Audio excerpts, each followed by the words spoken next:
Hello et bienvenue dans cette nouvelle newsletter. Aujourd'hui, on va faire un tuto sur comment faire une page de vente hyper rapidement avec, roulement de tambour, Notion.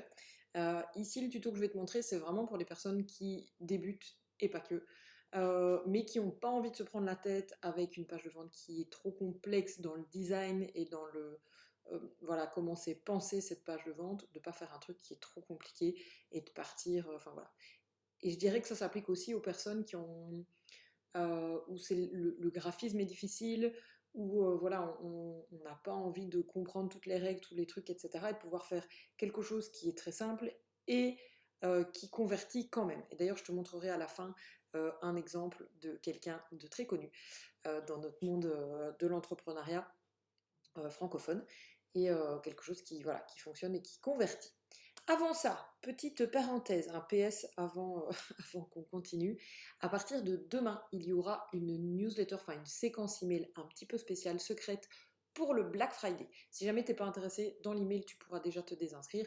Et sinon, en haut de chaque email, il y aura un petit lien si tu ne veux pas recevoir cette séquence spéciale, mais restez abonné à la newsletter, comme ça je t'enlève de cette séquence pour le Black Friday et tu recevras la prochaine newsletter comme normal. Ceci étant dit, revenons à nos moutons. Donc on va faire une page Notion ensemble. Je vais te montrer un petit peu les pratiques. On va essayer de faire ça relativement simplement et on va voilà, et je vais te montrer, je vais te guider, puis je vais surtout te montrer des exemples et je vais même te donner des petites astuces pour ceux qui veulent aller un petit peu plus loin avec les pages Notion qu'on peut personnaliser un petit peu plus.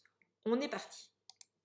Nous voici donc dans Notion. En gros, ce que j'ai fait ici, c'est que j'ai repris les informations de ma page de vente pour mon accompagnement. Et je les ai remis. Évidemment, c'est à toi de faire ton texte, de créer tout et de créer des vraies sections, etc. Donc, on se rappelle dans Notion qu'on a plusieurs titres différents, donc soit en triple cliquant, soit en appuyant sur les 6 petites bulles ici, et on va mettre Turn In, et donc on a du Heading 1, Heading 2, Heading 3. Tu as vu mon superbe accent. Donc le Heading 1, en général, c'est vraiment... Alors quand on est sur Internet, ça va être celui qu'on utilise normalement une seule fois, vraiment pour le titre, mais celui-là, on va plutôt estimer que, entre guillemets, c'est celui-ci. Mais c'est quand même hyper important de pouvoir bien comprendre et de bien pouvoir structurer ces titres pour ne pas qu'il y ait un tout petit titre, genre un petit bonus qui est mis et un très gros titre. Donc on fait quand même attention évidemment à la façon dont on structure son texte. Il y a moyen dans Notion de faire des colonnes et pour ça on a plusieurs façons de le faire. On peut... Alors j'ai changé de souris et ça ne veut plus faire ce que je veux dessus. Donc on appuie sur les petites bulles et on va mettre turn in. Et alors là, on va par exemple pouvoir aller chercher 2, 3, 4, 5 colonnes. Donc si on fait 2 colonnes, en fait si je les sélectionne, tu vois bien qu'il y a 2 colonnes. Donc en soi, ce que j'ai dû faire, c'est que j'ai dû prendre mon premier ici et le glisser. Et puis mon image, hop, la glisser. On peut se mettre au milieu et pouvoir gérer la taille. En gros, c'est un petit peu comme ça que ça se passe pour les colonnes. Si tu es comme moi partisane d'utiliser des raccourcis, parce que moi je ne vis que pour les raccourcis, eh bien tu peux utiliser donc le slash, tu le vois ici, et là tu peux directement aller chercher, et donc tu mets slash tout, par exemple si tu veux 2 colonnes, et tu peux le faire. Si tu en veux 5, tu mets d'abord 5 et il va t'en proposer 5. Donc, ça c'est une chose. Tu verras que à chaque fois que tu mets des headings 1, 2, 3, en fait, ça va se répercuter ici en table des matières. Ça peut te permettre de structurer ta page de vente plus facilement. Tu peux ou pas l'afficher. Alors, pour ça, on va dans les 3 petits points ici au-dessus et on va mettre Table of Contents. Et si je ne le mets pas, il n'y est pas. Donc ça va dépendre de est-ce que tu veux montrer aux gens où ils peuvent aller ou pas. Tu peux le faire à partir d'ici. Je fais quelque chose de relativement simple, j'ai un peu enlevé des choses, tu vois, donc ici j'ai fait 2 blocs. N'hésite pas à mettre du gras pour qu'on comprenne, à mettre un séparateur. J'ai les mots en anglais, je suis vraiment désolée, je vais essayer de le dire en français. Donc c'est le divider. Donc voilà, je ne l'ai pas tout refait ici, je t'ai montré en gros comment ça fonctionnait. Ici, par exemple, vu que j'ai 9 modules, j'aurais pu mettre des 3 colonnes. tu vois, et donc on voit bien qu'il n'a pas voulu le prendre, parce que je n'ai pas appuyé sur Enter, si. 3. Ah, qu'est-ce qu'il m'a fait? Why? Ah non, elles sont bien là. Pardon, mes excuses. Donc tu sélectionnes ton texte et tu viens à chaque fois les glisser dedans en fonction de comment tu veux à quoi tu veux que ça ressemble. Donc là, on se rend compte qu'il y a un espace en trop. Vraiment, je suis désolée, j'ai changé de souris et elle veut pas faire ce que je veux. Donc voilà, donc je pourrais continuer comme ça pour les autres. Tu peux mettre, en fait, il y a plein de choses dans Notion, donc tu peux mettre par exemple ce genre de choses pour bien délimiter une section. J'aurais pu le faire peut-être par exemple ici, pour dire ça, je voudrais que ça ressemble comme l'autre parce que c'est quelque chose que j'ai envie qu'on regarde bien et donc ça attire l'attention. Donc tu vas le faire se transformer en call out ici et donc tu peux changer le petit emoji, donc soit un emoji normal comme sur les téléphones, soit ils ont leur icône et tu peux même maintenant créer en fait, tu peux uploader une image pour que ça soit créé comme emoji et voilà, et tu peux même maintenant en ajouter et les créer pour que tu les aies tout le temps dans ta base de données Notion. Donc ça c'est assez sympa quand tu as un branding qui est assez bien développé. Voilà, et tu peux évidemment changer la couleur ici, soit du texte, soit du background, enfin donc de l'arrière-plan. J'aurais pu le mettre par exemple en orange. Et voilà, donc ici tu vois ça c'est ma description, ce qu'on a, etc. Il faut aussi que les gens puissent s'inscrire, donc je te conseille aussi de faire quelque chose qui se voit assez bien, donc pourquoi pas vraiment mettre un call out, ou tu pourrais mettre comment ils appellent, une quote par exemple, mais je sais plus si la quote on peut la mettre en grand. Attends, en fait je te dis des trucs mais je suis pas sûre. Non, on peut pas, le call out, la quote c'est que en petit, donc je te le conseille pas trop pour l'inscription. On va remettre ce qu'on avait mis, hop. Voilà. Et donc ça, il va falloir que ça redirige vers là où tu veux rediriger les gens en fonction de ce que tu fais et de ce que tu proposes. Donc tu vas lui ajouter un lien et là tu vas mettre le lien de la page. Par exemple, moi, .com/ non, c'est pas ça. Par exemple. Bref. Oups, parce que j'ai changé de page chez moi. Hop, voilà. Et donc ça, n'hésite pas évidemment à le dupliquer. Donc soit tu vas là et tu fais dupliquer, soit tu fais commande D, CTRL D si tu es sur un PC. Tu peux changer évidemment l'émoticône à chaque fois, tu peux changer peut-être ce que tu as mis, etc. Et donc tu vas pouvoir le prendre et le mettre à plusieurs endroits. Pense à en mettre un qui a une couleur spécifique et que tu verras bien à chaque fois. Et voilà, donc le principe, t'as compris, je vais pas te faire ça pendant trop longtemps, mais c'est que ce tuto ne dure pas des heures. Et donc tu vas rediriger vers quelque chose. Alors, si tu commences seulement maintenant, tu pourrais rediriger vers une page de prise d'appel. Tu pourrais rediriger vers une page Stripe, par exemple, pour pouvoir payer si tu n'as pas encore de plateforme de formation, etc. Moi, je vais vraiment conseiller ça, en tout cas, surtout si c'est le début, que tu sais pas et que tu n'as pas envie encore de mettre trop d'outils, mais que tu t'occupes, enfin que tu as déjà Notion et que tu n'as pas envie de t'emmerder avec des designs dans tous les sens. Donc, ça peut être vraiment pas mal. Donc on a dit, on peut enlever la table des matières si on veut. Tu peux mettre ta page en toute largeur, mais je ne vais pas te le conseiller parce qu'en fonction des appareils, etc., si tu mets par exemple trop de colonnes, là tu te dis ça va être beau, sauf que du coup sur ordinateur, ça va être un peu moyen. Donc je ne te conseille pas de le mettre en full largeur. Et la table des matières, c'est un petit peu comme tu veux. L'étape d'après, ça va être de la partager, et donc là tu vas devoir la publier. En fait, tu vas vraiment devoir la publier comme si c'était une page web que tu publiais. Tu as pas mal de choses que tu vas pouvoir faire, donc si tu ne payes pas, ici, tu vas avoir ton nom de domaine.notion.site avec le titre en fait de ta page. Donc en général, il met le titre de la page et il met une série de caractères derrière, c'est normal.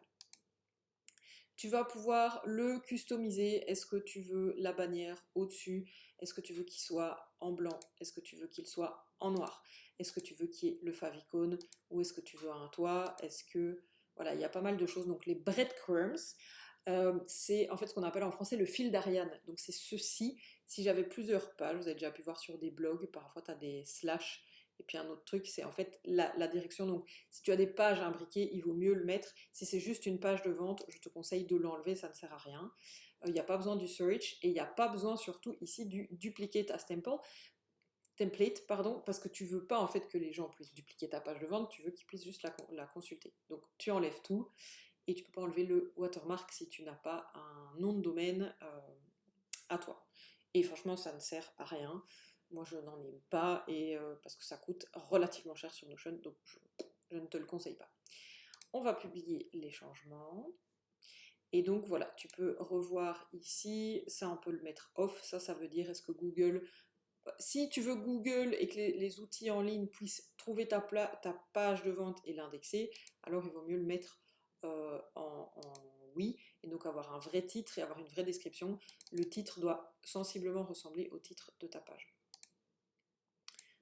Ici je vais mettre non parce que c'est pas comme ça. Est-ce que le lien s'expire à un moment?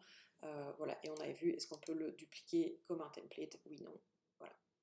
On peut checker le site et ça va nous ouvrir une nouvelle page. On est maintenant sur la page de vente et tu vois que franchement ça ressemble quand même à quelque chose qui est très correct. Attends, parce que du coup ma page est pas bien centrée. Voilà, j'ai changé un petit truc. Donc, on voit maintenant que ma page est mieux centrée et donc moi j'avais activé ceci. Ça permet aux gens de pouvoir le voir. Donc on voit que franchement, c'est clair, c'est simple, il n'y a pas de frioriture et c'est vraiment bien. Donc tu peux franchement y aller avec ça. Je vais te montrer deux petites choses en plus. On a deux sites, il y a super.so et bullet.so qui sont, mais alors là je te conseille si tu gères bien Notion, si tu comprends bien comment est-ce qu'on construit des pages de vente et si tu as un peu plus de temps, tu peux en fait créer ta page Notion et en fait la faire ressembler encore plus à quelque chose qui est personnalisé et donc tu vas vraiment pouvoir faire en fait, changer, tu vois, il te montre un exemple ici, tu vas pouvoir changer la taille, tu vas pouvoir changer la typo, tu vas pouvoir changer la couleur, tu vas pouvoir mettre plus de couleurs, etc.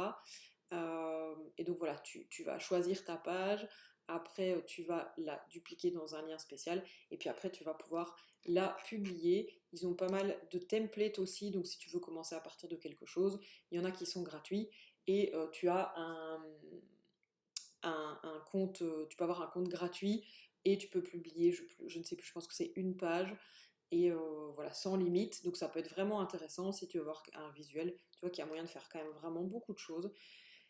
Après, sinon, tu peux en acheter également.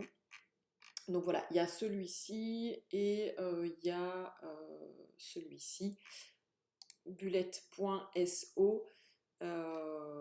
Je pense qu'il est un peu moins cher si jamais tu veux aller plus loin, mais qui propose moins d'options dans dans le truc gratuit. Euh, donc voilà, tu vois qu'il y a il y a plein de templates, etc. Donc c'est assez sympa. Maintenant, ce que je voulais te montrer, normalement tu la connais, c'est Jen Gauvin, Geneviève Gauvin, de Catching. Elle fait maintenant des classes effrontées, donc dans l'Académie des effrontés. Je pense qu'elle est en train de changer le nom. Et ces pages de vente sont des pages Notion qui ne sont pas retravaillées. Pour te dire que elle a fait quelque chose d'efficace, de rapide et de simple à mettre en place. Donc elle, son système, c'est qu'elle a une page de vente sur Notion et oui, une page de vente sur Notion et une page de paiement sur Thrivecart parce que c'est là que sont hébergées ses formations et les formations avec qui voilà, elle est en collab. Et du coup, elle n'a pas envie de faire des pages, j'imagine, des pages de vente, j'extrapole pour elle, mais j'imagine qu'elle n'a pas envie de faire des pages de vente trop complexes. Et en fait, ici, ce qui est important, c'est que le client, il la connaît en plus, il sait ce qu'elle vend, voilà, mais donc ça fonctionne. Elle a choisi la couleur orange, il y a du jaune et du orange qui sont repris, donc ça reste à peu près dans ces couleurs. Tu vois qu'on peut mettre une image ici au-dessus, voilà, avec la photo, par exemple, ici c'est la photo de Maud dedans. Et donc, voilà, c'est par Maud. Les dates, le prix, donc tu vois que ça c'est des call-outs avec les informations. Et du coup, ce qui est hyper intéressant, c'est que toutes ces classes effrontées sont construites de la même manière. Donc en plus, ici, dans son cas, ben, on comprend, on sait directement où aller chercher les infos. C'est très clair, les infos, toutes sont là. Tu vois qu'elle met du gras, de l'orange, elle met de l'italique, etc. Donc tu peux vraiment le structurer, elle met ses images dedans. Et donc tu vois, c'est ce que je te disais ici, tu as ton call-out avec à chaque fois un emoji et tu vois, elle l'a mis en orange gras et elle a mis sa page de vente directement ici. Je te montre, c'est une page de vente où on arrive chez sur Thrivecart. Alors, attends, parce que j'ai, comme je t'ai dit, j'ai une nouvelle. Oh, j'arrive pas à retourner en arrière. Hop, non, on est ici. Donc voilà, elle te dit tout ce qu'il y a, ces petites images, etc. Le call out à chaque fois ici. Tu vois ce qu'elle a fait ici, en fait, elle a fait deux colonnes avec, tu vois, un grand chiffre qui est mis en titre, à mon avis, 1. Et puis avec les infos, c'est super clair. Moi, je trouve ça assez beau, de manière très. Enfin, c'est facile, c'est efficace et ça fonctionne. Surtout que tu peux faire ça aussi, tu vois, avec des questions. Euh, donc ça s'appelle un toggle, c'est T-O-G-G-L-E. Et donc c'est pour faire ta foire aux questions, entre guillemets, ici. J'espère déjà que tout ça, ça t'aura plu et que ben, tu auras trouvé peut-être une nouvelle manière de faire une page de vente, de faire quelque chose de beaucoup plus facile, de beaucoup plus rapide. Vraiment, moi, je te conseille, si t'as pas le temps, si tu débutes, si tu veux faire quelque chose de très simple, autant utiliser les moyens qui sont à notre portée. Et, euh, et voilà. Donc, j'espère que cette vidéo t'aura plu. Et puis, ben, sinon, on se retrouve demain pour ceux qui le souhaitent la, pour la séquence du Black Friday. Je te réserve des surprises, je te dis tout ça demain. Et puis sinon, on se retrouve la semaine prochaine. N'hésite pas à me dire ce que tu en as pensé. Si tu as des tutos que tu voudrais que je fasse pour toi. Et je me ferai un plaisir. On va partir d'ailleurs, je crois, sur pas mal de tutos dans les prochaines semaines. Ça va être assez cool. Donc voilà, je te fais des bisous et à bientôt.